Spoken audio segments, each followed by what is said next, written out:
আসসালামু আলাইকুম এভরিওয়ান, কেমন আছেন আপনারা? আশা করি ভালো আছেন সবাই। তো এই তো আজকে মা রান্না করেছিল মজার একটা খাবার, পাতলা খিচুড়ি। আর অত বেশি পাতলা করেনি, তবে খিচুড়ি আর মুরগির মাংস। তো দেখেন কালারটা মাশাআল্লাহ কত সুন্দর আসছে। তো মা রান্না বান্না শেষ করে আমাদের খেতে দিল, গোসল করে নামাজ পড়ে। তো আমরা খেলাম।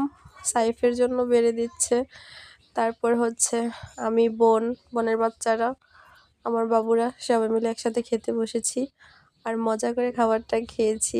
আলহামদুলিল্লাহ, মাশাআল্লাহ, অনেক সুন্দর হয়েছে রান্নাটা। তাই তো আমরা খেতে খেতে কথা বলতেছিলাম। আসলে মানুষের মৃত্যু এত কাছে, এত কাছে, যা বলার মতো না। কালকে আমাদের বাড়িতে এরকম একটা ঘটনা ঘটেছে।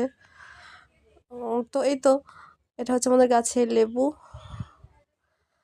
তো আর কি বলবো, সাইফ খাচ্ছে, ও খেতেছিল। সাইডে আমার বোনের বাচ্চা। তো এই তো ওরা খাচ্ছিল। আমার বড় বাবু ওই পাশে আছে। আজ এই পর্যন্ত, আল্লাহ হাফেজ।